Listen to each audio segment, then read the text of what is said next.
Muy agradecidos de que hayan venido a la presentación del libro Inteligencia Artificial y Estupidez Natural de nuestro compañero Jorge Millones. Primero quiero presentarme, mi nombre es Álvaro Campana, soy presidente de la asociación Nuestro Sur, que es una asociación que busca promover el debate, la reflexión crítica, el pensamiento crítico. Hacemos también formación política, formación en gestión pública y algunas campañas comunicacionales, ¿no? Tratando de promover sobre todo valores democráticos, solidarios, en un contexto que entendemos es muy crítico para la humanidad. En esa medida es que nos propusimos, ya como el segundo libro de nuestra editorial, que es la editorial Nuestro Sur, publicar el libro de Jorge, ¿no? Que, bueno, Jorge, además de ser un amigo nuestro, un compañero de muchas batallas, es un compañero que ha reflexionado a lo largo de, digamos, muchos años, ya tenemos varios años, sobre la sociedad, sobre la cultura, ¿no? Desde ejercitando el pensamiento crítico. Nuestro primer libro fue sobre Lenin, ¿no? Es un libro que busca traer a colación en esta época, una época que nosotros consideramos se parece mucho a la crisis de inicios del siglo XX, ¿no? Una crisis del capitalismo que abrió posibilidades revolucionarias. Nos parece importante dialogar con ese libro, ¿no? En primera instancia. En un segundo momento también trajimos a un intelectual italiano el año pasado, que se llama Maurizio Lazzarato, ¿no? Que es interesante además porque creo que nos permite también dialogar con el libro de Jorge. Y ahora pues, hemos emprendido esta tarea, ¿no? De publicar el libro de Jorge, que tiene que ver con algo muy, digamos, presente ahora, ¿no? Y sobre lo cual reflexionamos muy poco, ¿no? Y que definitivamente ha, como dice el libro, abierto una nueva época, un nuevo momento en la historia de la humanidad. En los 90 nosotros decíamos, hay un cambio de época, pero creo que nos estábamos equivocando. Ahora estamos viviendo realmente un cambio de época. No necesariamente un cambio de época como el que esperábamos, ¿no? Que digamos, implicara o significara la construcción de una sociedad más emancipada, ¿no? Más solidaria, después de haber vivido la pandemia. Además, imaginamos que la humanidad iba a poder dar un salto y que la tecnología que hemos visto se ha hecho cada vez más presente en nuestras vidas, iba a permitirnos emanciparnos, ¿no es cierto? Aliviar nuestros dolores como humanidad, superar una serie de problemas. Sin embargo, parece que no es así, ¿no? Se le ha dado otro sentido a esta revolución tecnológica que ahora hace parte de esta nueva fase del capitalismo que Jorge llama el capitalismo tecnológico, ¿no? Pero bueno, no, la idea no es que yo hable tanto sobre el libro, para eso hemos invitado a dos compañeros, a una compañera y a un compañero, Patrick Rosemary Roca y Pavel Valer, que ya está en camino. Ugarte. Perdón, Pavel Ugarte, lo siento. Ahí está, debe ser que está ausente. Bueno, entonces, sin más, y pidiéndoles, al fondo tenemos al final de esta presentación, Jorge va a estar firmando los libros, ahí pueden revisarlos, ¿no? También tenemos unas postales y unos textos de unos concursos que nosotros hacemos. También tenemos aquí algunos compañeros, acá está la compañera con quien tenemos ese espacio de reflexión sobre la extrema derecha que estamos llevando a cabo también en Cusco. Así que les invitamos también a visitar nuestra página, a ver nuestras actividades.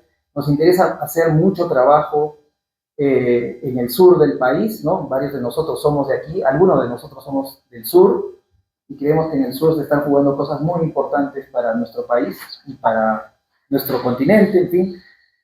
Y eso, ¿no? Entonces, también invitarles a ver las cosas que estamos haciendo, y por supuesto, esta no es ni la primera vez, ni será la última vez en que ojalá podamos encontrarnos para seguir debatiendo sobre estos temas, y eso, ¿no? Pensando nuestro tiempo y ojalá organizándonos para poder enfrentar lo que se viene para la humanidad. Bien, sin más preámbulo, entonces voy a dejar la palabra a Rosemary. Rosemary es antropóloga, activista feminista, de los derechos humanos también, ¿no? Una compañera también con la que hemos compartido muchos momentos, una compañera desde mi punto de vista brillante y que, bueno, ha tenido a bien acompañarnos en esta presentación. Vamos a darle 15 minutos a cada presentador, esperemos que Pavel Ugarte llegue pronto, y luego le daremos la palabra a Jorge, y por ahí si hay espacio para tener un intercambio, sería genial. Entonces, con esto, y el micrito es para grabar. Yo te aviso. Hola, hola. Nada, buenas noches con todas, todos, todes. Gracias en primer lugar a Jorge por invitarme a presentar este libro. Ha sido muy retador en todos los sentidos, ya les contaré por qué. También a nuestras compañeras de nuestro sur, gracias por el espacio que vienen impulsando, un espacio además muy necesario, sobre todo en estos últimos tiempos, donde hay ausencia de espacios de reflexión, de discusión y de resistencia sobre todo. Le decía a Jorge que es difícil verlo sin una guitarra, así que siempre ha sido un compañero que nos ha acompañado en momentos muy importantes a partir de su interesante y siempre estimulante producción musical, pero también ha sido muy interesante leerlo, digamos, es otra faceta de Jorge que reflexiona y escribe, es algo que particularmente yo veo recientemente. Seguro sé que ha tenido también una vasta producción intelectual, reflexiva. Sin embargo, ver esta publicación en estos tiempos, además con el tema que plantea de la inteligencia artificial, creo que es importante, pionera en muchos sentidos, así que felicidades por eso. Espero que la presentación, que suelo escribirla para no desordenarme, esté también a la altura de lo que Jorge nos plantea en su publicación.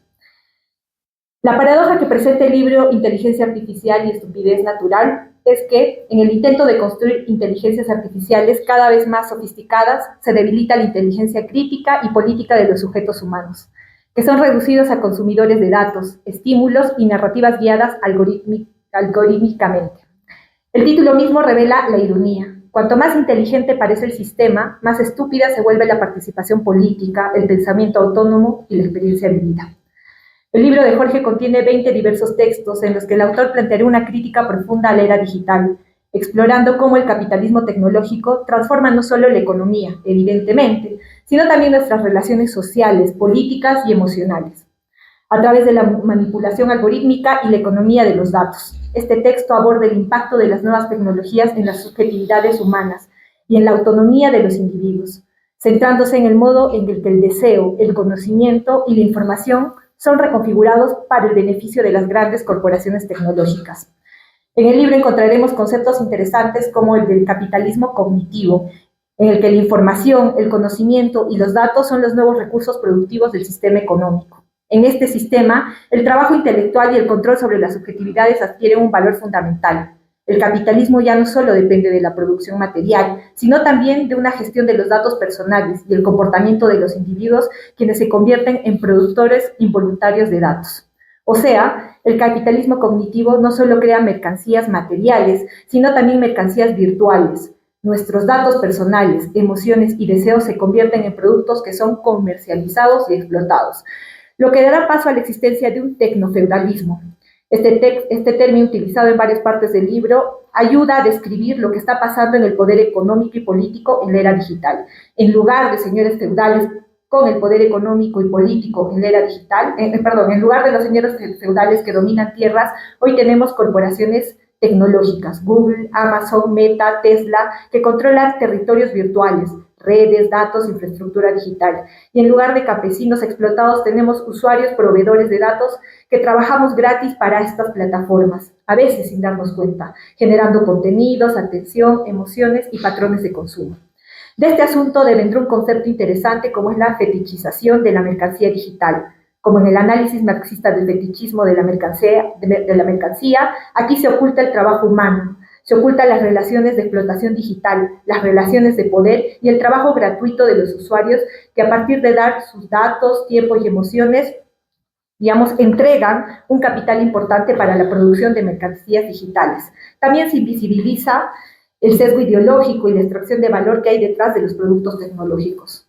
Fue un claro ejemplo de lo que sucedió hace poco con las gráficas del estudio Ghibli, que fue tendencia. Miles de usuarios cambiaron sus fotografías reales con imágenes de dicho estudio, creyendo que estas eran creadas por arte de magia. ¿Cuántos de nosotros y nosotras compartimos esas imágenes con mucha alegría? Negando o ignorando que tras de esta tendencia existe un trabajo humano de diseñadores, ilustradores, artistas, que no fueron reconocidos o que simplemente fueron invisibilizados. La idea de fetichización plantea esta discusión. Entonces nos damos cuenta que el trabajo de las guías o inteligencias artificiales no son mágicas como creemos. Definitivamente cambiamos de fotos y creemos que esto es arte de magia, pero repito, tras de esas imágenes, como la del estudio Ghibli, se encontraba el trabajo de miles de artistas que no solamente fueron negadas o no reconocidas, sino además que habla de problemas graves como de apropiación intelectual. Para continuar con esta idea del control absoluto sobre nuestro consumo, Millones citará a un autor interesante, Shoshana Zuboff, que en su concepto de capitalismo de vigilancia nos muestra cómo las tecnologías digitales crean un panóptico moderno en el que la información personal es recolectada, analizada y utilizada para modificar las decisiones y comportamientos humanos. Este control algorítmico se presenta como un servicio o producto para el usuario, pero en realidad lo que está haciendo es moldear nuestros deseos y modificar nuestra autonomía. El autor también recupera conceptos interesantes como el de Giovanni Sartori, a las que nos interesa la política, que advertía ya en su libro Homo Videns sobre la erosión del pensamiento crítico frente a la primacía de lo audiovisual, anticipando los peligros de una sociedad del espectáculo que sustituye el debate racional por el impacto visual y emocional. Este diagnóstico cobra fuerza en el terreno de la política contemporánea, donde las elecciones se han convertido en escenario de manipulación algorítmica, campañas orquestadas por redes de desinformación y escándalos como el de Cambridge Analytica revelan hasta qué punto los datos personales pueden ser utilizados para interferir en procesos democráticos. Una cuestión que me llama la atención y que creo que se debe mirar con mayor cuidado es cómo este capitalismo cognitivo potenciado por las tecnologías digitales, ha transformado profundamente las relaciones humanas, así como también la autonomía personal, el trabajo y la subjetividad. Se habla de un nuevo sujeto digital que ensalza su imagen, su perfil en redes sociales y su identidad está moldeada por la lógica algorítmica, o sea, tú vales cuantas más vistas o likes tengas. Esta alienación y fragmentación despolitiza al individuo, alejándolo de una conciencia crítica de clase o hacia su trabajo. Este sujeto parece libre, pero está atrapado en realidad en una lógica de producción de valor que naturaliza su propia explotación. Para eso, Millones se apoyará mucho en el autor surcoreano Jung-Chul Han, cuando habla que el sujeto contemporáneo es el que le gustan las redes y vive a partir de la lógica de aceptación de estas, deja de ser explotado por otro y se convierte en su propio empresario, produciendo y consumiendo su imagen, sus emociones y su tiempo. Grandes problemas se desprenden de las ideas planteadas por Jorge. El tema de la propiedad intelectual, como ya lo habíamos hablado, el tema de la depredación ecológica, que es uno de los grandes problemas en este capitalismo tecnológico, el tema del control de nuestras subjetividades, la deshumanización, que está generando todo este proceso. Por eso será normal y es más, es lo ideal que estas lecturas nos dejen más que preguntas que respuestas, ¿no? Por ejemplo, a mí un interrogante que me saltó constantemente fue preguntarme cómo se relaciona la lucha con las grandes empresas tecnológicas con las luchas anticapitalistas en la vida real. ¿Desde dónde nos situamos en esta discusión importante desde el sur global? Obviamente es muy diferente hablar sobre revolución tecnológica acá en Perú, en donde estamos tratando de sacar a una presidenta que está más preocupada en cirugías estéticas, a diferencia de Estados Unidos, donde vimos que lo primero que hizo Donald Trump fue plantear a una suerte de asesores a dueños de estas grandes corporaciones, ¿no? Por eso es importante evidenciar que, por ejemplo, el dueño de Tesla sea uno de los grandes asesores y trabajadores hoy del gobierno de Donald Trump. Entonces, claro, pensamos y reflexionamos en ese proceso cuando acá todavía hay comunidades que siguen buscando, como decía Jorge, Internet, ¿no? Internet básico para acceder digamos, a información que el Internet o que los medios digitales podrían darnos. Entonces, esas brechas creo que es importante seguir profundizando. El libro obviamente no termina de aterrizar en eso, sin embargo, plantea, digamos, datos e inicios interesantes para seguir reflexionando. Este libro, como dice el propio autor, es una suerte de manual para dummies. para personas como yo y quizá como muchas de ustedes, que tenemos el cerebro muy en el siglo XX o con suerte apenas adaptado al siglo XXI. Es un libro urgente, necesario, pero con un lenguaje accesible y hasta cómico por momentos, que nos invita a pensar en serio sobre algo que está pasando delante de nuestros ojos, esta revolución tecnológica que nos atraviesa a nivel personal y colectivo y que implica también un proceso profundo de deshumanización. A lo largo del libro, Millones no solo analiza estructuras, sino que también comparte reflexiones personales que nos interpelan directamente. Por ejemplo, cuando habla de que hay una generación, la de muchos y muchas que seguramente estamos en esta sala, que está profundamente desilusionada, una generación que ve cómo todo cambia de forma vertiginosa, mientras alrededor crece un contexto donde las ultraderechas negacionistas y envalentonadas avanzan para arrasar con los últimos derechos y restos de dignidad que aún conservamos. Como en medio de tanta incertidumbre, en medio de tanto cambio, pero además con esta idea de la revolución tecnológica, que es rápida, es constante y vertiginosa, nos damos tiempo para sentarnos y pensar, digamos, en salidas posibles. No solamente es falta de tiempo, falta de espacio, sino que además atraviesa entre nosotros sentimientos de melancolía colectiva, ¿no? De mirar a un pasado atrás para los que y las que militamos en la izquierda, o desde otros sectores que creíamos que otro mundo era posible, vemos cómo este cambio vertiginoso está llevando al planeta a otros panoramas que era algo que no buscábamos en nuestras luchas emancipadoras.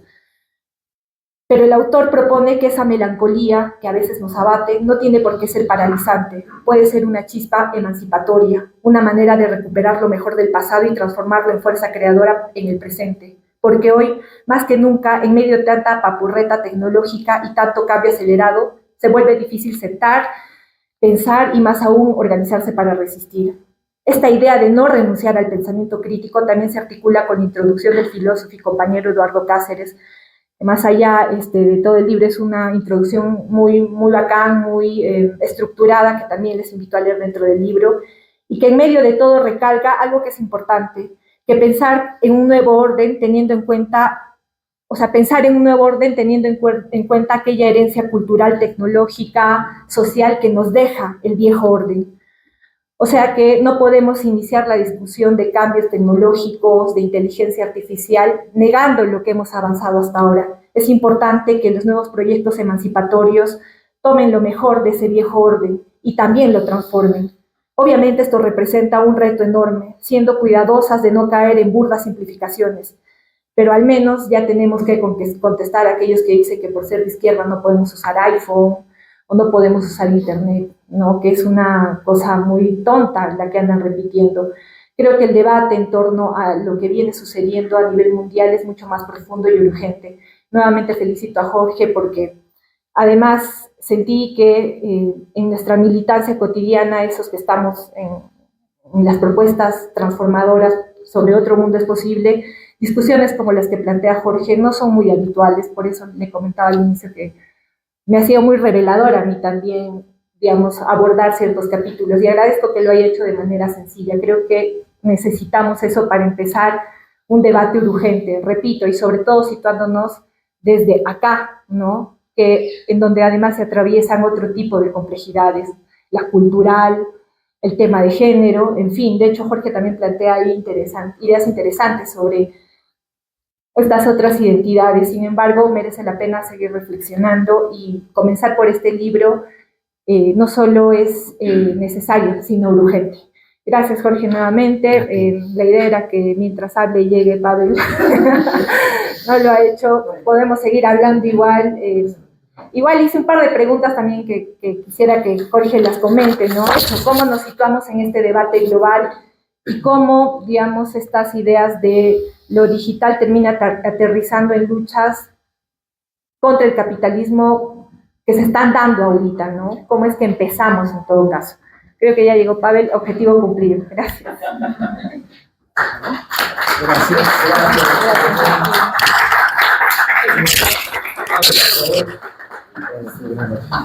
Podemos cambiar de apellido. Bueno, por eso no llegaba. Ahora queremos un programa ya. Bien, bueno, damos una bienvenida también entonces a Pavel Ugarte. Él es poeta, gestor cultural, animador de muchas iniciativas culturales en el Cusco y en la región, en el sur del Perú en general. Bueno, le vamos a dar igual 15 minutos, por favor, para tu intervención. Muchas gracias. Hay agüita. Muchas gracias. Bueno, pido las disculpas del caso. Tengo deberes paternales que cumplir y a veces son ineludibles. Entonces, bueno, pero creo que se trata de justamente vivir eso, ¿no? Que creo que es el libro tiene esa esencia, ¿no? Nos está obligando a ser más humanos. Y quisiera yo, antes de leerles un breve texto que he preparado para ser puntual en esta invitación a la lectura que quiero hacer de esta publicación, creo que todos los que estamos acá hemos comenzado a escribir tal vez en una máquina de escribir, una máquina mecánica, ¿no? Y hemos atravesado el siglo. ¿Cuántos de nosotros hemos pirateado canciones de la radio en cassette, por ejemplo, ¿no? A ver, quien diga que no, no le voy a creer, ¿no? Y esperábamos que justamente no hable el locutor para que la canción quede intacta, ¿no?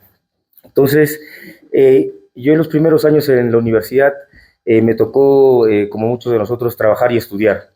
Y mi primer trabajo fue controlando máquinas al frente de la universidad. Mi profesor del cole, que era mi profe de literatura, me quería mucho y cuando se enteró de que me había ido de mi casa, me ofreció un trabajo, ¿no? Entonces yo estudiaba y trabajaba. Y ahí comenzó, tal vez, ¿cómo decirlo? No creo que haya sido un romance, porque fue más un instrumento que me permitió trabajar.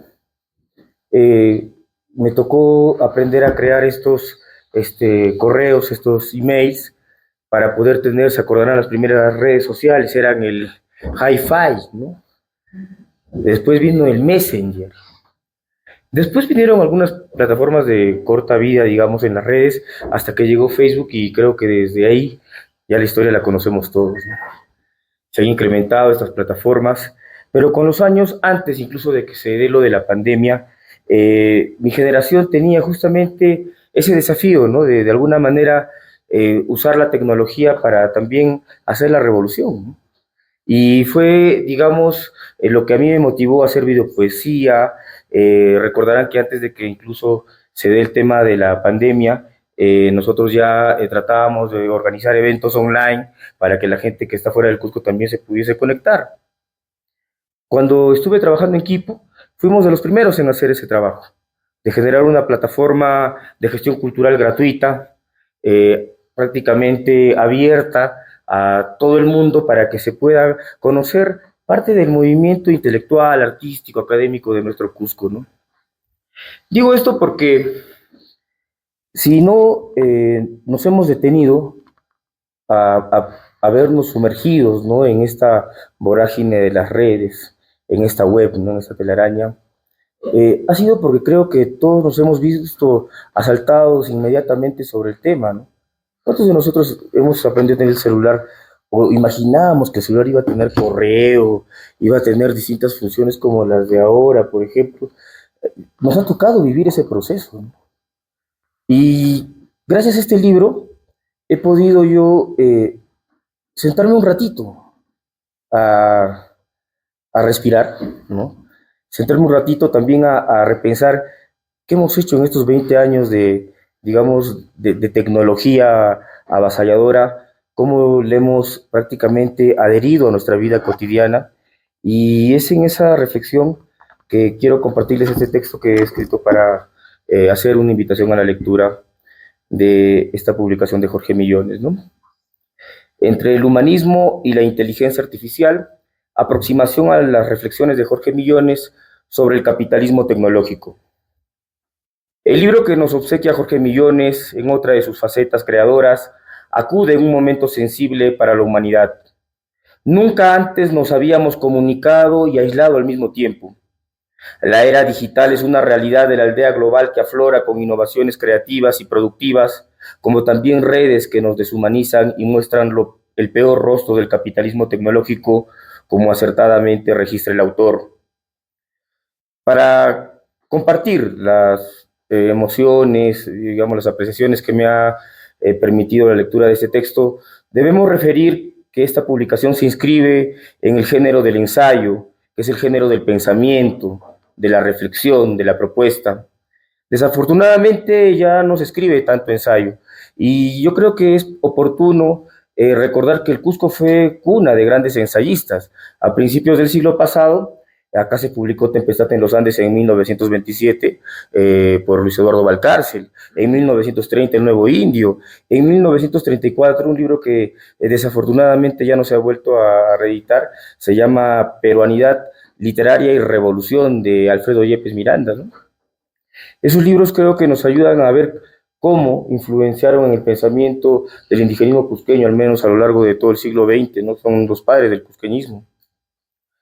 Yo creo que la presencia de Jorge en el Cusco, como también la propuesta editorial de Nuestro Sur, están gestando un nivel de preocupación política real en el sentido de la búsqueda del bien común. Para muchos de los que no abrazamos las elecciones como mecanismo democrático, consideramos que el trabajo cultural y educativo es la base de una revolución social. Los libros son objetos subversivos que acrecientan el conocimiento, la sensibilidad y el tejido social ahora tan fracturado. En este mes, que es el mes de natalicio y también muerte del Inca Garcilaso, recordemos cómo los comentarios reales han prácticamente impactado en la vida, no solamente histórica del Perú, sino política. En la Gran Rebelión de 1780 se sabe que era un libro, un libro, digamos, de cabecera para los revolucionarios y posteriormente proscrito, ¿no? Entonces, démonos cuenta del peso que todavía tienen los libros como elementos de transformación social. Por ello, creo que esta publicación es pertinente y también necesaria. Todos hemos atravesado la barrera digital y quienes no han podido son los desfavorecidos de siempre, los que no tienen casa propia, luz, agua o internet, un factor que se ha sumado a la calidad de vida, entre comillas. El mundo está inmerso en el desarrollo tecnológico y lamentablemente no nos hemos detenido a ver qué estamos dejando atrás, qué estamos afirmando como memoria, cuáles son los datos imprescindibles, en qué tamaño de bytes llegarán al futuro. El conocimiento es poder en la sociedad de la información, pero también podemos ser víctimas de esa información. No olvidemos los fake news, los memes, la web, esa telaraña con la cual Jorge abre el libro. Los ensayos primigenios se encargan de sumergirnos en el tema y en la genuina preocupación de lo que nos espera cuando el mundo financiero se ha digitalizado y las naciones están encadenadas a un sistema donde la autonomía, la política que busca el bien común y el ser humano no existen. Nos hemos vuelto un algoritmo de una red informativa que puede decir la verdad como también no. Por eso la llamamos la sociedad de la desinformación, esa estupidez natural que el autor reconoce e identifica en el libertarismo neofascista, la ludopatización o el griftboot, que es de ciencia ficción en pleno siglo XXI. Hay muertos que viven gracias a la tecnología en esta realidad cada vez más irreconocible. El libro me ha permitido conocer de temas y tendencias a las que ciertamente no les había prestado atención hasta ahora. A pesar de estar inmerso, a pesar de ser esa gran masa que habita las redes, ya sea por trabajo, entretenimiento o placer. Ojo, recordemos cuántos de nosotros hemos escuchado discos de vinil, cassettes, discos compactos, minidiscs, iPods, hemos manejado nuestra información en disquetes, discos USB, hemos visto películas en DVD, Blu-ray y otras antigüedades, porque ahora todo está en la nube, todo está en el streaming. Cuidado, creo que es lo que Jorge dice. Hay un imperio tecnológico que no conoce banderas, fronteras o rostros. Nos lleva a preguntarnos qué tan inteligente es la inteligencia artificial, cuál va a ser el impacto que, ojo, ya tiene en el ámbito educativo. ¿Qué podemos esperar del impacto en la vida de nuestros hijos que ya son nativos digitales? Es un tema filosófico que el autor aborda con ojo clínico, pero en un rol de comunicador y educador. Cada ensayo guarda el eje de la temática tecnológica, pero adherida a la realidad peruana, donde el papel no aguantaría lo que nos sucede gracias a la cleptocracia, la mafia o la impunidad. Para escribir hay que leer, y Jorge es buen lector. Las referencias lo dicen y nos va presentando a diferentes autores que respaldan su propuesta humanista e interdisciplinaria porque nos pide hacer un alto y escuchar. Dejemos a las pantallas un momento. Escuchemos a la naturaleza que está extremadamente agredida. Escuchémonos ahora que podemos y no a través de una pantalla. Terminé de leer el libro hoy viernes entre mis almohadas, parafraseando los trámites oníricos de Jorge, y me sentí primero agobiado, desolado, pero en un segundo momento también esperanzado, porque no hemos perdido la capacidad de la crítica inteligente. La tecnología no nos ha quitado la poesía, no ha podido arrebatarnos la identidad y no podrá suponer el amor ni sentir la hermosa y escabrosa vida. La inteligencia artificial no da para tanto, así la tecnocracia quiera deificarla. El camino reflexivo que propone el libro nos exige reconsiderar nuestra huella ecológica y también la memoria real, espiritual, sensible, que queremos dejarles a quienes nos van a suceder en esto que llamamos vida. Gracias, Jorge, por esta entrega. Gracias por hacer del Cusco también la capital de estas motivaciones intelectuales. Y creo que estamos en la obligación de respaldar dentro de la cadena productiva del libro tu publicación, como también las de esta editorial que creo nos está regalando libros que van a despuntar en los próximos años. Muchas gracias.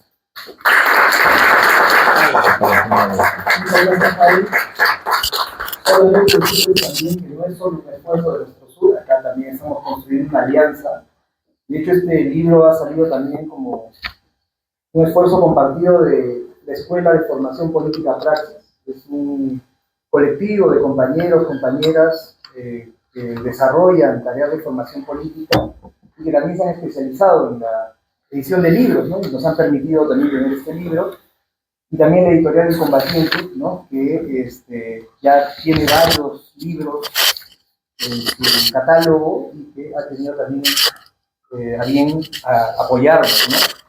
Y bueno, como dice Pavel, nuestra intención es seguir generando debates. Estamos muy contentos porque la sala está llena y queremos seguir generando ese debate. Y ahora le vamos a dar la palabra a Jorge Misiones, el autor del libro. Perdón, yo tengo que presentar igual. Yo sé que todos lo conocen, pero voy a presentar igual que la gente. Bueno, Jorge tiene estudios de filosofía, como bien saben ustedes, es cantautor, ¿no? Militante también, y bueno, muy dedicado a la tarea intelectual. Hay que decir también que ha sido parte de varias experiencias intelectuales, ¿no? Revistas, boletines, ¿no? A lo largo de varios años. Bueno, le vamos a dar la palabra entonces a Jorge, que ya lo conoce. Gracias.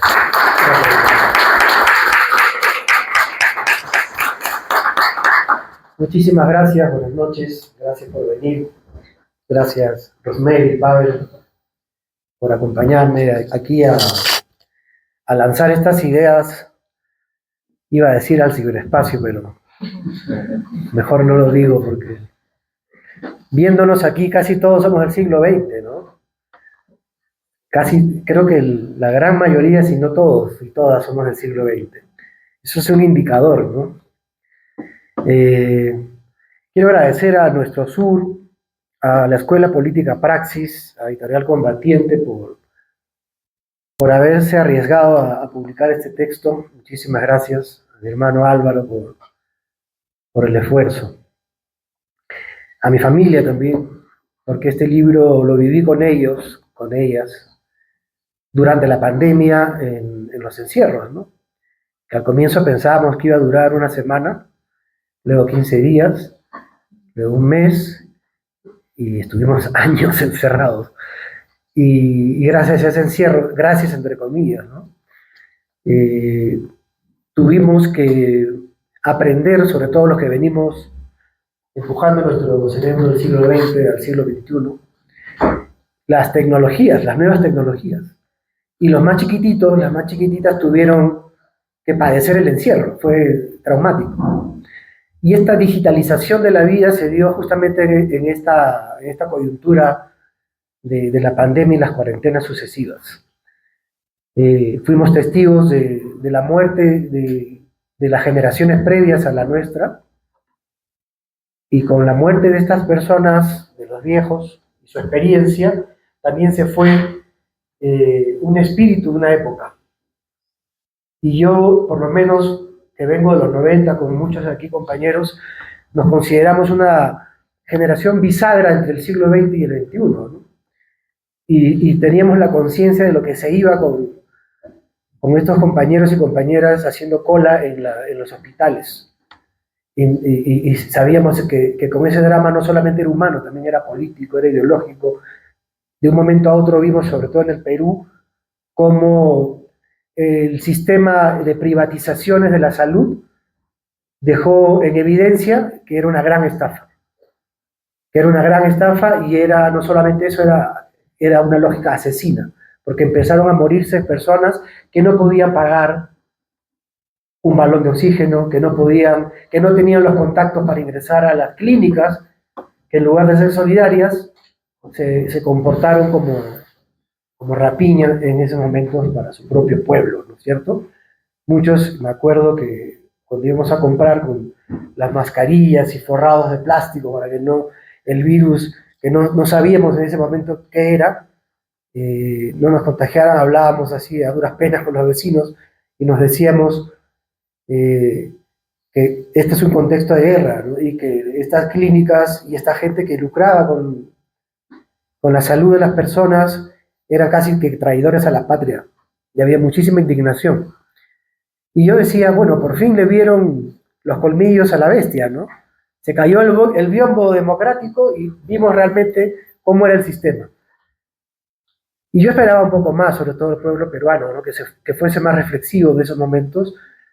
Lamentablemente, mientras eso ocurría, nos metieron también la digitalización de la vida y las tecnologías y nos aislaron en nuestras casas y eso impidió volver a juntarse, volver a conversar. Incluso hasta ahora hay secuelas de eso, es bien complicado juntarse y conversar de lo que pasa en la vida, ya ni siquiera de la política, sino de lo que pasa en la vida.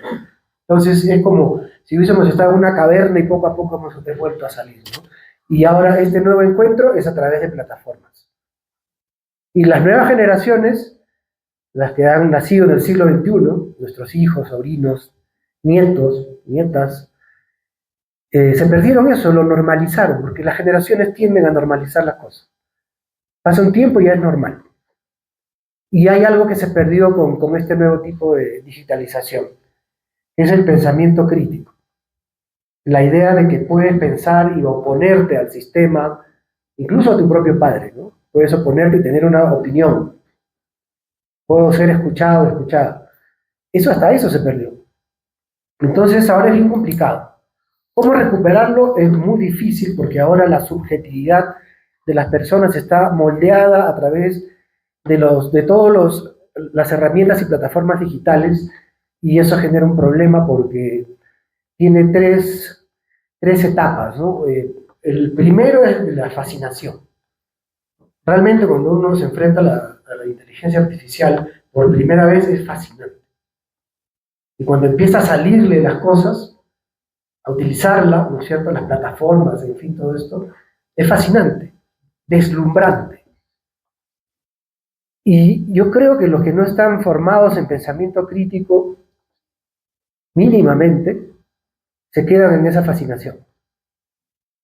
Y se dejan llevar como por un tobogán de frente hacia lo que yo considero desde una perspectiva de la teoría crítica y el marxismo, alienación, ¿no es cierto? Podemos discutir después sobre esa categoría, pero creo que está más vigente que nunca, ¿no? Hacía mención Rosemary a una serie de procesos de desposesión, de robo, de hurto de nuestros datos, nuestros afectos, cada vez que interactuamos con las plataformas digitales, pero también no solamente nos dan o le damos información, sino que también nos formatean la forma en que sentimos, a qué pareja vamos a encontrar ahora en redes sociales de parejas, ¿no? Qué cosa nos conviene, la guía te puede planear el fin de semana, o sea, te ahorra tiempo, entre comillas, pero te da a la vez o te quita la oportunidad de elegir. Curiosamente, ¿no? En un sistema supuestamente democrático. Y bueno, el pobre Estado-Nación está siempre a la saga en la posmodernidad y los Estados nacionales son incapaces, ni siquiera la Unión Europea, poniendo una serie de restricciones a las plataformas, a las grandes empresas, como Amazon, como Google, como Meta, ha podido controlarlos, ¿no? Son algo así como señores feudales, por encima del bien y del mal y del control social y político y legal de los estados. Las sociedades no pueden controlar a esta gente, y cada vez son menos. Son oligopolios pequeños de gente que controla la nube, las plataformas, y tienen acceso a toda nuestra información personal. Nosotros siempre firmamos con un contrato y aceptamos nada más, ¿no? Pero casi nadie lee todo ese enorme contrato de letras pequeñísimas que para los que venimos del siglo XX es bien complicado leer. Y está hecho para eso, además. Entonces, este libro lo que plantea es justamente tomar conciencia de esas pequeñas cosas que son trucos. El segundo elemento, ya mencioné esto de la pandemia, cómo se digitaliza la vida y cómo nos deslumbra la tecnología, es sacar un poco esas luces deslumbrantes y mirar cuáles son las fuerzas sociales, económicas y políticas que animan esa tecnología. Y yo la señalo con precisión porque creo que hay que cuestionar los marcos de esa tecnología. Desde los años 90 o de 80, cuando cae el muro de Berlín, todo el mundo empezó a producir conocimiento, pero nadie cuestionó las matrices sociales, culturales e históricas y filosóficas de dónde salía ese conocimiento, que era el neoliberalismo. Y bueno, yo señalo que es el capitalismo tecnológico, que es una nueva fase del viejo capitalismo industrial. Más bien, el viejo capitalismo industrial se ha sometido a estos oligopolios tecnológicos. Uno puede ser un industrial, un fabricante de autos, o un agroexportador, pero no vende si no es a través de plataformas digitales. Y los que no producen nada que se pueda consumir o servicios concretos de cara a cara son los que se llevan toda la plata, la mayor cantidad de dinero, ¿no? Porque a través de ellos, ahora hasta no solo comerciamos, hacemos política, entre comillas, incluso a través de las plataformas. Entonces hay que tomar en cuenta eso muy claramente, ¿no? Es una nueva forma de capitalismo. Y no podemos hacer ningún tipo de transformación revolucionaria, reformista, ni siquiera electoral, ningún tipo de transformación que realmente toque el sistema si no entendemos a qué cosas nos estamos enfrentando. Recuerdo alguna vez, hace unos añitos, en una asamblea de coordinación con algunos compañeros de la militancia en Lima, los más jóvenes, con sus celulares, estaban en 3 reuniones a la vez. Y algunos de nosotros estábamos moderando la asamblea. Y era imposible tener una conversación como la estamos acostumbrados a tenerla en términos clásicos, ¿no? Y ellos ya sabían lo que se había acordado en otras partes. Tenían información que nosotros no teníamos. Y se reían un poquito, se burlaban de nosotros, ¿no? Y algunos decían, ¿por qué las asambleas ya mejor que sean virtuales? Claro, en ese momento era deslumbrante la tecnología. Después de un tiempo encerrados en las cuarentenas, caímos en la cuenta de que el encierro y mirar todo el tiempo una pantalla genera no solamente malestar físico, ¿no? El cuello, el dedo que te va doliendo, ¿no? Sino que además genera una adicción. Ahora la psicología ya identificó una adicción, hay males psicológicos. Entonces, ¿cómo no va a transformar nuestra vida este tipo de tecnología que no tienen ningún control estatal? Nadie las puede controlar. Entonces, ese es el segundo elemento. El capitalismo tecnológico es la concreción de varios tipos de disposición económica y de control usando las neurociencias, sobre todo, que es otro elemento, ¿no? Abrieron la caja de Pandora con las neurociencias. Y ahí sale la psicología persuasiva. Hay datos más precisos en el libro. En la Universidad de Stanford hay un gurú de la psicología persuasiva que en realidad es usar la psicología, usar la ciencia para manipular a las personas y que puedan estar todo el día consumiendo datos y consumiendo plataformas. Eso está ampliamente demostrado y el daño que hacen también, pero no les importa, porque no hay una regulación. Entonces, el tercer cambio, que es al que voy a entrar ahorita, es un cambio ético-político. Hay una disolución de las capacidades morales y éticas. A eso Zygmunt Bauman les recomiendo investigar sobre él, le llama adiáfora, que es la incapacidad de las nuevas generaciones para sostener psicológicamente empatía o valores morales. Entonces, no le puedes reclamar ética o moral a alguien que no ha sido educado en eso. Es muy complicado. Y la política tiene una prepolítica, que es la ética. Sin ética no hay política. Por eso que lo que tenemos ahora no es política, es cualquier cosa. Y por lo general la corrupción está metida en ese nivel. ¿Por qué? Porque padecen de adiáfora o viven en este clima. Entonces, la destrucción de la empatía, la destrucción del pensamiento crítico, ha sido aprovechado por un sector de la política ultraliberal, que ahora son extremas derechas y neofascismos, en el mundo, que se basan en la desinformación. Entonces, la gente se ilustra por memes, por videos en YouTube, y ya nadie va a estos viejos artefactos que con tanta esperanza mira a mi amigo Pavel.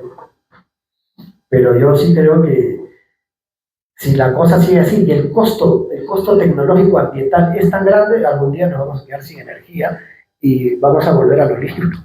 Pero no porque reconozcamos que los libros son buenos, sino porque no queda otra. Entonces, yo creo que estamos en esa liminalidad, en ese punto en el que podemos decidir todavía tener una soberanía tecnológica, ¿no? Digital, tecnológica. El Ecuador avanzó en eso, México también, Brasil, Argentina tenía un proyecto de políticas para controlar eso, pero obviamente con el nuevo gobierno de Argentina han sacado esos proyectos de reglamento. La Unión Europea lo intentó. Hay cosas que no se pueden, que están prohibidas de ver en Europa. O sea, hay cosas que nosotros vemos aquí que en Europa no se pueden ver. Y en China menos. Ellos tienen una política aún más rígida de control, ¿no? Porque lo que están protegiendo no es una visión conservadora, sino lo que están protegiendo es el cerebro de sus ciudadanos. Hay un nuevo fenómeno ahora que se llama brain rot, que es la destrucción del cerebro. Se te chamusca la capacidad cognitiva, porque la gente incluso duerme tardísimo mirando el celular en la cama. Entran al baño con el celular. Entonces, todo el día están con el celular. Es complicado eso. Entonces, ¿cómo se hace política con gente así? Es bien difícil, ¿no? Entonces, ahí hay un desplazamiento también de los afectos. Hablábamos ahorita de este compañero italiano, de Mauricio Lazzarato, que estuvo en Lima con nuestro sur también, y él mismo desarrolló en los 90, o sea, hace ya muchos años, con un equipo que él tenía en Italia, de analistas, la idea de capitalismo cognitivo, que es decir, ellos ya preludiaron el hecho de que van a salir plataformas a robarnos datos, pero no solamente datos de cómo te llamas, cuál es tu DNI, cuándo naciste, cuál es tu signo. No, datos es cuál es tu enfermedad crónica, qué te gusta, qué página de porno seguro están viendo, qué compras a través de Amazon, cuáles son tus gustos, tus fobias, qué cosas no te gustan, y te perfilan, todo el día te perfilan. Todo el día y todos los días. Entonces, gracias. Vamos a entrar ahora a una paradoja importante que tiene que ver con la bionanotecnología y la posibilidad de la inmortalidad. Otro elemento importante que introduce el capitalismo tecnológico es la posibilidad de curarse y de ser inmortales, es decir, con los nanobots de la salud empiezas a regenerarte y realmente está la posibilidad de que el cerebro humano se una también a la inteligencia artificial a través de un chip. Entonces, eso ya no es ciencia ficción, eso ocurre. Elon Musk ya lo hace. Y ya lo hace con simios, ya lo ha hecho. Si lo hiciera con humanos, todavía hay una leve línea ética ahí que no puede cruzar. ¿Ustedes creen que no la ha cruzado? Ya la cruzó, porque cuando está el poder de hacer algo, se hace. Porque lo que lo anima es el lucro. Y para mí ese sigue siendo el problema, el capitalismo, el lucro. El lucro hace que la tecnología te lleve a esta dirección. Entonces, ese para mí ese es el problema, ¿no? El afán de lucro que está emparentado con la competencia, que a su vez son expresiones del afán de guerra, ¿no? O sea, es una guerra en general contra la humanidad, contra la naturaleza y contra todo aquello que nos define como seres humanos ahora. Yo me pregunto si podrá ser humano todavía una persona que de acá a unos 20, 30 años pueda articular su mente a una gran computadora y tener acceso a toda la información que tenemos ahora en el celular. Es decir, el celular ya estaría incorporado a nuestro cuerpo. Y si podemos pagarlo, porque no todos van a poder pagarlo, obviamente, vivir como nos dé la gana y regenerar nuestros órganos porque podemos pagarlo. Y la gran mayoría serán humanos obsoletos. Ese es para hablar en sencillo, ¿no? Hay varias teorías sobre eso, en el libro están, por ejemplo, hay una que habla del Homo Excelsior. Nos dice que el Homo sapiens ha llegado hasta un nivel y que gracias a la tecnología, porque además es un nuevo reino de la tecnología, como el reino animal, el mineral, ahora el reino tecnológico, tiene sus propias dinámicas y el ser humano va a evolucionar al Homo Excelsior, gracias a que algunos capitalistas podrán pagar eso. Y ese ser humano será casi un semidios, ¿no? Podrá exportar su mente a otro cuerpo incluso. De eso que parece ciencia ficción ya se está hablando. Y no se está hablando en literatura o en el cine, se está hablando en las universidades y en las empresas, los chinos, los norteamericanos, ¿no? Entonces, la pregunta es, no solo pasa por ahí, también qué va a pasar con lo que entendemos como ser humano, pero también con lo que entendemos con las dinámicas sociales. Por ejemplo, algo que caracteriza a la humanidad es la guerra, ¿no es cierto? Hasta eso va a cambiar, o ya está cambiando, ¿no? La toma de decisiones de una guerra, ¿se la podemos delegar a la inteligencia artificial? ¿O no? ¿Cuál es el límite? Por ejemplo, vamos a bombardear una ciudad con bombas nucleares. ¿La dejamos esa decisión a la inteligencia artificial o no? Ahorita ya en la OTAN hay programas para eso. Y entonces eso realmente es escalofriante, ¿no es cierto? Enfrentarse a ese nivel de complejidad hasta dónde nos ha llevado el capitalismo. Entonces, por otro lado, también que sí quería hacer hincapié en que lamentablemente esta nueva crisis, yo creo que la final, antes de pasar a tener otra forma de humanidad, no le veo salida en términos políticos individuales o de muy pequeños colectivos, ¿no? Todavía creo que el Estado puede y debe frenar un poco eso, porque desde las perspectivas más de organización social, popular, de base, hay una desprotección total. O sea, por lo que se ve, la tendencia es más bien que la gente siga consumiendo a través de las plataformas y que esté fascinada. Ahora, la pregunta es, yo no voy a usar la inteligencia artificial, ya voy a hablar mal de ella, eso entonces me exime de ser culpable. No, más bien hay que investigarlas. Nada humano me es ajeno, decía el sabio. Entonces, hay que investigarlas, hay que ver sus posibilidades. Hay que acompañar este proceso, pero también hay que tratar de verle las posibilidades, como decía Pavel, revolucionarias, ¿no? Que cada vez sea más complejo saber qué cosa puede ser revolucionaria ahora. Yo creo que hoy día decir la verdad y no ilustrarse por memes es bastante revolucionario. O sea, hay como que un retroceso y la tecnología lo que ha producido es una desmodernización de la vida. Y eso es importante reconocerlo. Entonces, ahí hay varios niveles en donde se enganchan los diversos procesos políticos a partir de los cambios que la tecnología ha introducido en nuestra vida, sobre todo en los últimos 10 años. El entretenimiento también ha sido colonizado, ahora todo es Netflix y plataformas de ese estilo, ¿no? Tinder, bueno. Voy a dejarlo acá para poder conversar un ratito y aclarar algunas cosas si es necesario. Gracias.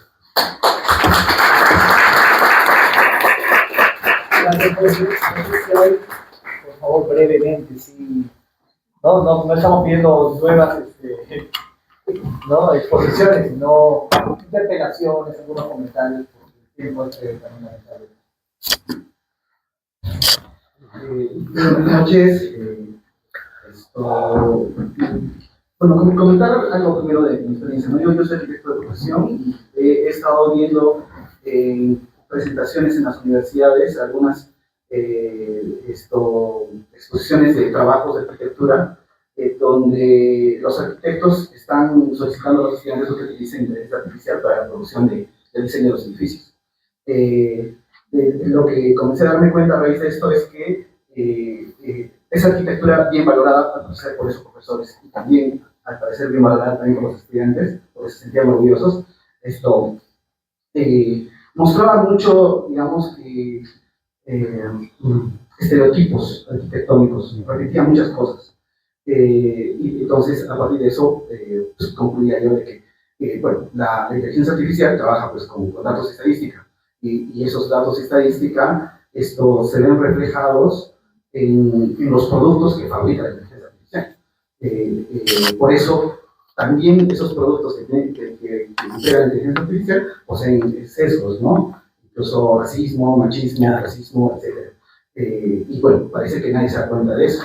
Entonces, hay algo que justamente eso al final de tu exposición comentabas, esa es la pregunta que quería hacer, para después detallar un poco, esto de las facultades revolucionarias de la inteligencia, porque, como dices, no se trata tanto de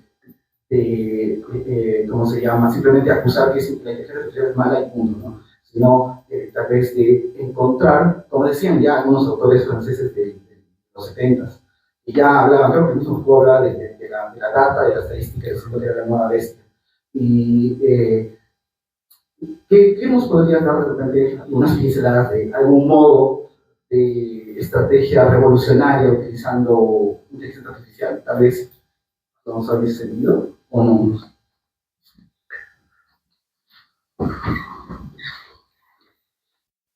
Bueno, hay un cuento y un libro que yo sugiero leer bastante. El cuento es de Asimov, se llama La última pregunta, bastante interesante. Y el otro, que es un ensayo de Sabato, que es La resistencia, que es también bastante importante para poder entender estos procesos. Yo considero de que la IA en general va a ser una herramienta para poder profundizar las relaciones de poder y las asimetrías entre centro y periferia.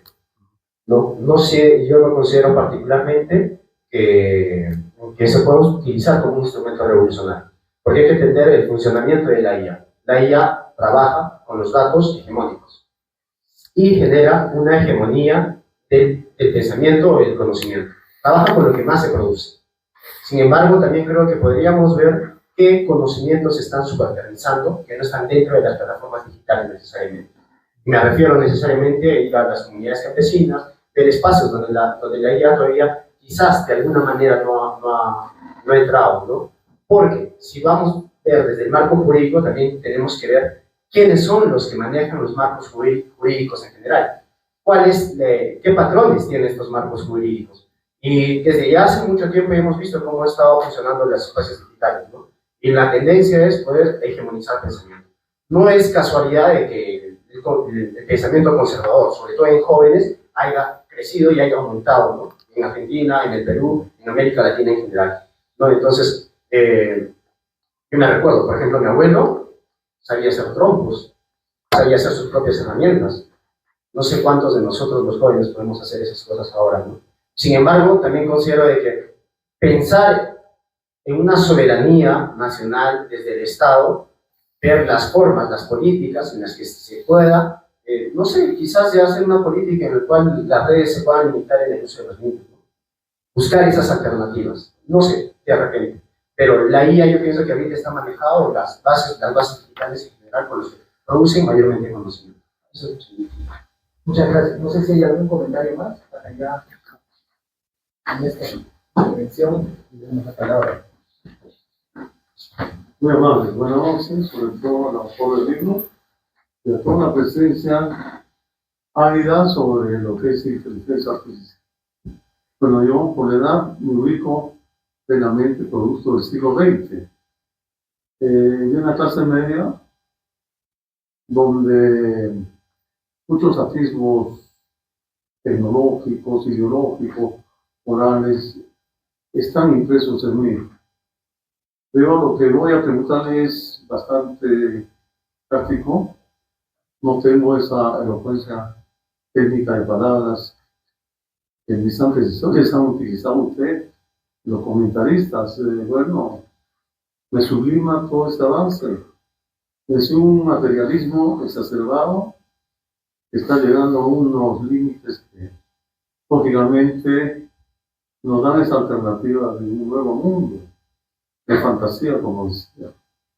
Pero yo me quedo con unos modelos de mis padres, de mis abuelos, donde necesariamente para avanzar en la parte intelectual, en la propia evolución del pensamiento humano, yo sé que el pensamiento de la inteligencia artificial es una globalización plena de estos tiempos.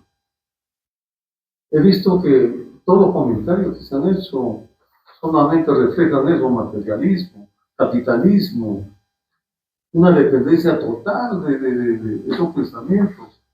Lógicamente, a través de la inteligencia artificial hemos perdido valores morales, como ustedes dicen, valores que se ven hasta en el diario vivir, en los omnibuses, donde la juventud, mucha gente de cierta edad no cree en nadie, ni siquiera por un trato cortés que se debe dar a gente que pueda cederle el asiento, mujeres, etc. Entonces, yo digo, su avance es muy importante, pero no tocamos solamente en la escuchar la palabra sobre Dios. Esta inteligencia artificial que nosotros vemos, yo creo que es producto de un ente superior, de una energía que enerva al hombre para llegar a estos niveles. Porque si no creemos en un ser superior, realmente estamos desfalleciendo como cultura, como un ente humano que debe tener cualidades, por ejemplo, de amor, de aproximación, de empatía, y la inteligencia artificial se da en segmentos demasiado altos, pero el pueblo, ¿qué pasa con nuestros campesinos? ¿Qué pasa con los problemas que tenemos? Nadie dice nada por la gente, las clases medias, los proletarios, etcétera, que están disminuidos ante el avance de la inteligencia artificial. Entonces, este es un primer encuentro para mí, a mi edad, con estos esbozos, un superado de lo que nosotros teníamos en aquellos tiempos. Mozo que yo tuve, la inteligencia artificial se daba de repente a través del televisor, del teléfono y ciertas cosas, pero ahora sí se ha avanzado. Pero creo, los autores como usted, en buena hora que sea usted peruano y cusqueño, Pavel y la señorita y todos los que estamos acá, queremos realmente que en Cusco se dé ese mensaje que nosotros debemos tener esos niveles de la inteligencia artificial, pero por nuestros sesgos, influencia del pasado, por nuestra cultura, por ejemplo, los incas, y crearon una codificación a través de los quipus, y realmente no se están decodificando todavía las liparas, etc. Sí hemos avanzado tecnológicamente, no sé por qué factores de repente también extraterrestres, porque se da esta presencia. Entonces, amigo, le digo, perdone, me ha dado la oportunidad de decir. Entonces yo le digo, si hay un ser superior para toda esa maquinación de la influencia artificial y nosotros quizá lleguemos a emularlo en algún momento. Gracias. Bien, muchas gracias por todas las intervenciones. Y hay todavía... Sí, les pedimos brevedad porque estamos... Si se pueden acercar además, por favor. Sí, por favor. Siempre No, Terrible una pregunta muchachito. una pregunta breve, porque es más que... siguiéndome al título del libro, ¿no? Inteligencia artificial y estupidez natural. ¿Consideras al humano estúpido por naturaleza? Eso no. Había otra. A ver, atrás. Sí, por favor.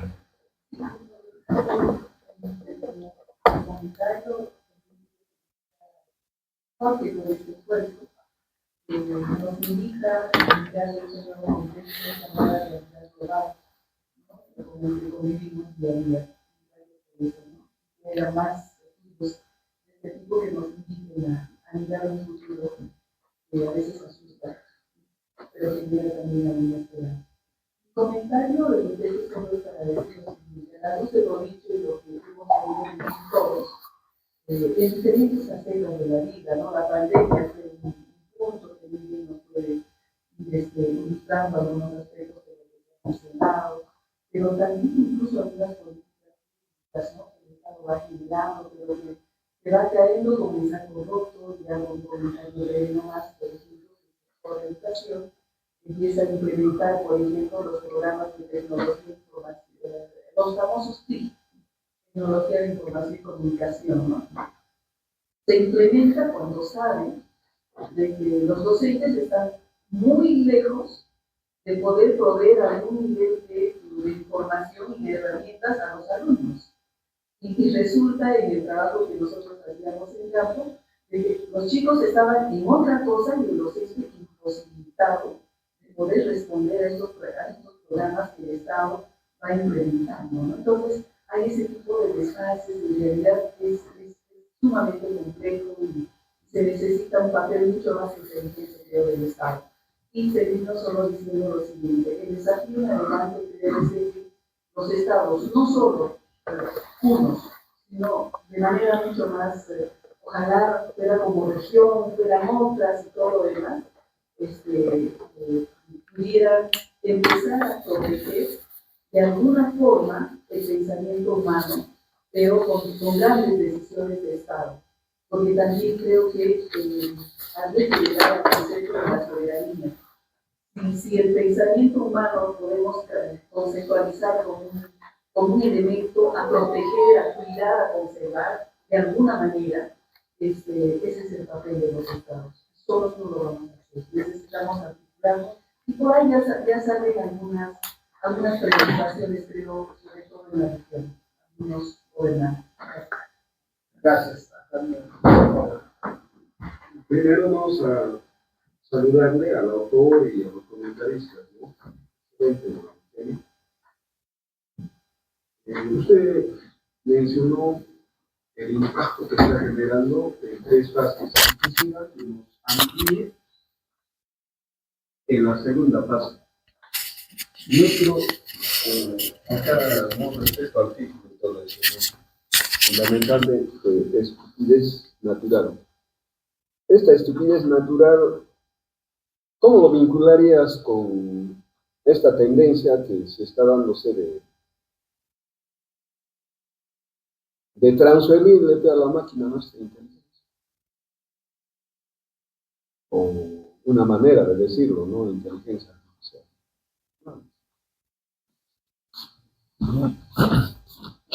Bien, ya siendo un poquito avanzada la hora, no sé si le damos la palabra a Jorge, ¿no? Para responder a las preguntas, comentarios, y con eso estaríamos terminando. Yo también quiero decir que ojalá que estas herramientas también nos sirvan para enterrar al capitalismo, ¿no? Y seamos nosotros los sepultureros del capitalismo. Y recordar a Walter Benjamin cuando decía, ¿no?, que la revolución, ¿no?, era jalar el freno de mano de este tren que nos está llevando al precipicio, ¿no? Creo que eso también es clave. Ambas cosas creo que tenemos que aquilatarlas. Y más dejo entonces la palabra a Jorge. Muchísimas gracias. Cité en el libro a Enzo Traverso, que tiene un texto interesante que se llama Melancolía Izquierda, ¿no? Pero también yo creo que lo más interesante de esa visión melancólica de tantas derrotas acumuladas en la mochila de la historia, me parece fundamental el principio de voluntad, ¿no? Probablemente yo no tenga claro qué cosa sea la revolución del siglo XXI, y después de haber escrito este libro se me hace más nebulosa la cosa. Pero lo que sí tengo claro es lo que yo he decidido creer en eso. Es una decisión teológica incluso, como creer en Dios, ¿no? Porque básicamente mis amigas, mis amigos, mis compañeros, mis camaradas creen todavía en eso. Y lo que yo he decidido es no dejarles solo. Entonces, la comunidad campesina, fuente de valor y sabiduría, por supuesto que sí, y vamos a defenderla con todo, ¿no? El capitalismo tecnológico se está cargando el medio ambiente, claro, cada vez que uno mete un prompt a la inteligencia artificial, se consume un montón de agua, ¿no? De tal manera que ahora, por ejemplo, Google ha comprado grandes extensiones en Estados Unidos y va a ocurrir lo mismo en Argentina, y allí donde no haya, entre comillas, gente, van a poner grandes centros de abastecimiento de energía, pero nuclear. Porque ya quieren dejar la electricidad, porque la próxima crisis, según Elon Musk, viene por la electricidad. Por eso comentaba con unos compañeros acá hace un ratito, hasta que se acabe la luz, ¿no? Y ahí pasaremos a la vela y al libro otra vez. Tengo un compañero por acá, Roberto Ojeda, que está haciendo práctica en su vida la decisión de irse a cultivar la tierra y de ser autosostenible. Esa también es una opción. Acá las personas que estamos en la mesa, tanto Rosemary como Pavel, desde los libros, desde la cultura, la literatura, desde los feminismos, también se están luchando. Entonces, yo sospecho, yo no tengo una receta de por dónde debiera ir la cosa, porque realmente esto que estamos viviendo es como un knockout, ¿no? De la pandemia para acá nos han metido una golpiza y recién estamos abriendo los ojos y tomando conciencia de qué es esto, ¿no? Y vuelvo a hacer hincapié, y justo Álvaro lo retomaba muy bien, es el capitalismo. Y si no le gusta, si les desafía demasiado decirlo, porque estamos en una época que ya hasta miedo da decirlo, ¿no? Es el afán de lucro. No se contentan con tener lo que tienen, quieren mucho más, quieren más y más, como si el mundo fuera infinito, ¿no? Entonces, eso de entrada, ¿no? Para mí, las posibilidades revolucionarias las tienen las personas que decidan ser revolucionarias. Y eso es una decisión moral, ética, y tendría que ser política, ¿no es cierto? Desde donde estemos, ¿no? Desde la arquitectura, desde la literatura, desde la música, de donde estemos. Todas son válidas, todas son trincheras importantes, ninguna más que otra. Pero debería no excluirse unas a otras. También hay una reflexión en el libro que en los últimos años ciertas agendas han excluido a otras, como si fuesen más importantes que otras. Y todas son necesarias. Entonces, eso es importante reconocerlo. Todas. Imprescindibles, todas. Entonces, eso tiene que ver incluso con un tema de clase, ¿no? ¿Qué tipo de clase social somos ahora? ¿Una clase que excluye o que integra todas las luchas? Por ahí me parece que debiera ir la reflexión en términos políticos colectivos, ¿no? Vamos a responder algunas cosas sobre la estupidez. Cuando un tipo que va a ser presidente se viste de superhéroe y empieza a hacer esto que en Argentina un compañero llamaba el neofascismo cosplay, ¿no? Se disfraza y grita, saca una sierra eléctrica y grita, viva la libertad, carajo, como si con la sierra la gente fuese más libre, ¿no? Y ganan las elecciones. Algo de estupidez hay, ¿no? Y no solamente de él, sino en general. Cuando empezamos a creer teorías de conspiración y empezamos a sospechar de todo lo que es ciencia, se acabó la modernidad. Hasta Giordano Bruno lo quemaron por las puras. Al pobre Galileo lo hicieron retractarse por las puras. O sea, todo ese avance de la humanidad que Marx llamaba el general intellect es de la humanidad. Y el sistema hipócrita de patentes y de derechos de autor se apoderó de eso para que unos pocos pudieran lucrar. Entonces, ahora muchos se rasgan la vestidura porque la inteligencia artificial está llevando al colmo esa apropiación. Claro, cuando a los movimientos indígenas les quitan sus diseños, sus telares, su conocimiento, su farmacopea, ahí no hay derecho de autor. Ahí no dice nada. Pero cuando la IA se la quita a una empresa privada transnacional, ay sí, todo el mundo salta, ¿no? Me refiero a Miyazaki, ¿no? Porque es un gran artista y todo, pero no estamos criticando a Miyazaki, sino al sistema que está detrás de eso. La inteligencia artificial es un robo, porque la propiedad es un robo. Y hay que volver a decirlo, ¿no? Porque ya estamos en el límite, ya nadie quiere meterle la mano a la palanca para detener este tren que nos lleva al precipicio. Entonces, si esta es la última parte, hay que decirlo. La propiedad es un robo. Y la inteligencia artificial es el robo más grande. A mí me parece que el problema no es la inteligencia artificial ni la tecnología, es la estupidez natural. Es aquello que llamamos lucro y que se ha generalizado en un sistema de opresión planetario y que está destruyendo no solo el planeta, sino nuestra capacidad de pensar y de ser humanos. ¿Qué nos define como seres humanos? El cuerpo, la mente, la educación. ¿Qué nos define como seres humanos? El lenguaje y la gente que no tiene lenguaje. Si tiene lenguaje, piensa también. Es que eso también está siendo minado. A ver, El alma. decían que el lenguaje es un filtro de la realidad y nos relacionamos a partir del lenguaje. Yo creo que es verdad. También, ¿no?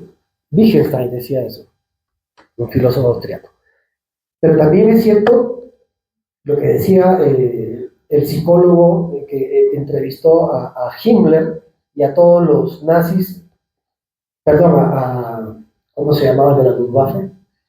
Conchero, ¿te acuerdas? Despierto. No, era Goebbels, Himmler, bueno, Göring. El que controlaba, el jerarca nazi más importante, que lo atraparon y lo metieron a los juicios de Nuremberg. Y lo tuvieron una semana con un psicólogo judío norteamericano.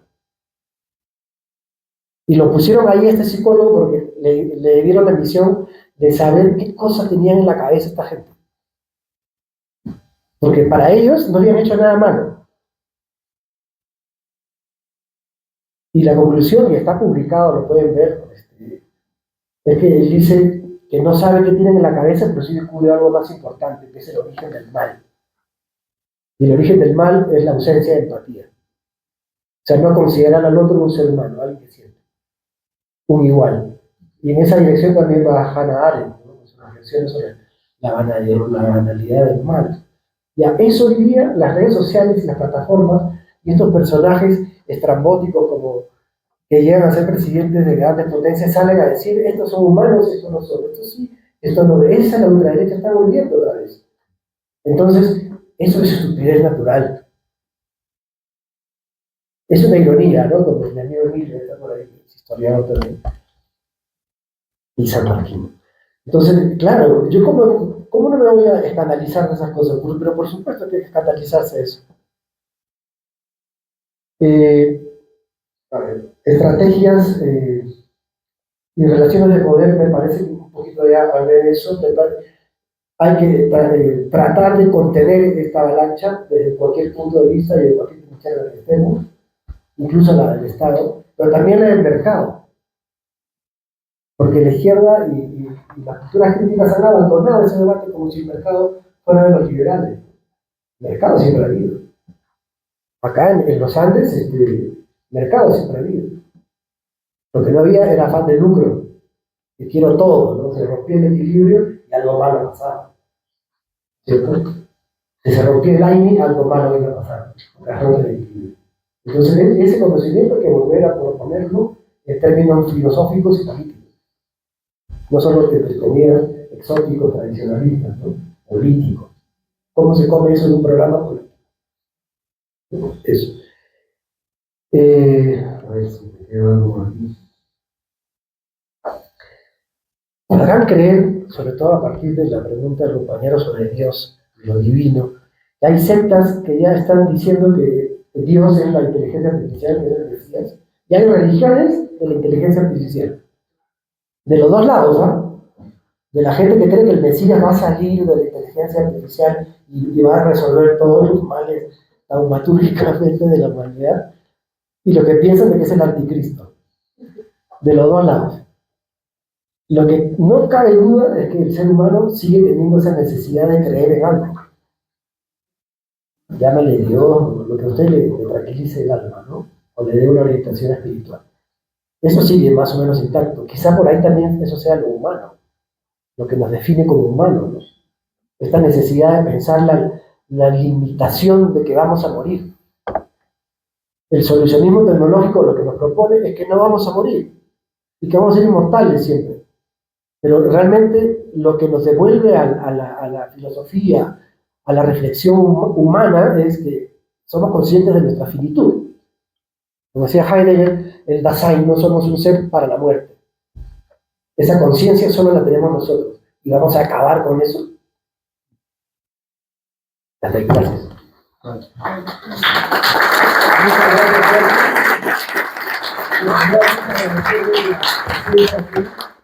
Queremos también desarrollar talleres, queremos promover la lectura de este libro. Creo que no nos podemos quedar solamente en las presentaciones, que son importantes, tampoco en la lectura personal. Creo que nos interesa generar discusión. Y bueno, vamos a emprender esa tarea también. Es todo un reto de vender el libro, ¿no? Y de ponerlo en discusión, ¿no? De echarlo a rodar, porque si no, no podemos sacar tampoco nuevos números, pues, nuevos libros, ¿no? Y bueno, finalmente decirles que al fondo estamos vendiendo los libros, ¿no? Ojalá que los puedan adquirir. Jorge va a dedicarlos. Así que, bueno, eso, agradecerles nuevamente y será hasta una... Y hay oferta por hoy. ¿A qué decir? Sí. Estamos, en realidad... El editor tiene que estudiar bien. Sí, tengo que estudiar el negocio. No, El lucro. Pero, agradecemos nuevamente entonces. Gracias. Muchas gracias. El punto que hacemos nosotros.